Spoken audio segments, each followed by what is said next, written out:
A good land management plan and its implementation start with establishing your conservation philosophy.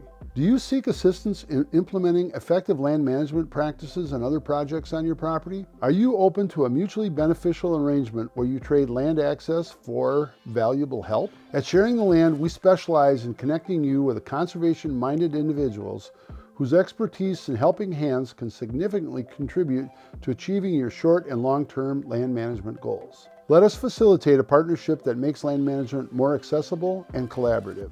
Ask yourself these questions as you're filling out your cooperating land profile. What is your philosophy regarding land ownership, and how does it inform your approach to stewardship? How have your experiences and knowledge shaped your understanding of land stewardship?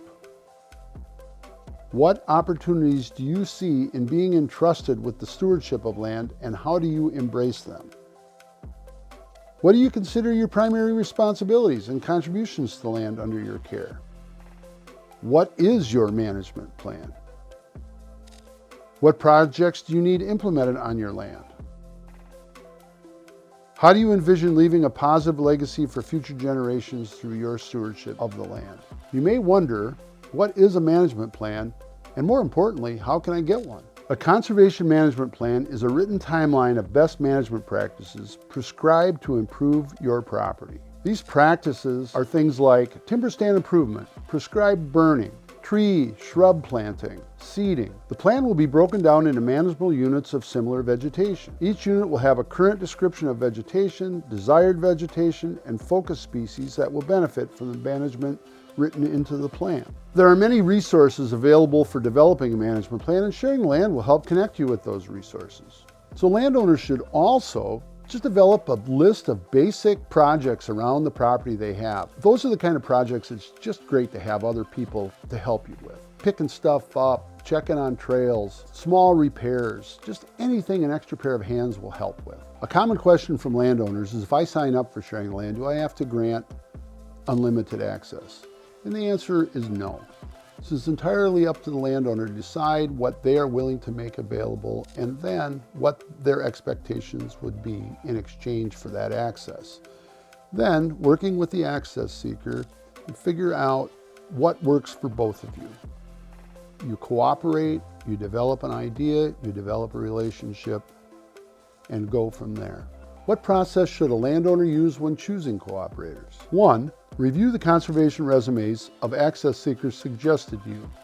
See which seem most compatible with your outlook, goals and objectives, and available access. Step 2, have an exchange with them via email or a phone call. Step 3, if the email or phone call go well, suggest a short meeting on your property to simply get to know each other better. Step 4, if you go to the next step, start small. Work together on a small project together and grant access for something simple. And then from there, if it works out, continue to build that relationship. What about liability if someone gets hurt? It's a great question. There are several protections. Simply getting to know the person you are considering working with is a place to start. The basis of Sharing the Land is relationships and cooperation. Getting to know the people involved is key. Then, using an agreement like the Sharing the Land example, including an understanding of risks and a hold harmless clause, provides understanding and some protection. Additionally, most states have a recreational use statute that provides some immunity from liability up to a certain point or value. An additional liability rider on your insurance makes a lot of sense. They generally come as a reasonable cost. Speak with your insurance provider about it, or you and the access seekers can take out an insurance policy. American Hunting Lease Association is one company we have worked with that provides insurance specific to access and hunting. Sharing the Land provides no insurance and assumes no liability for the risk for individual land seekers or for landowners.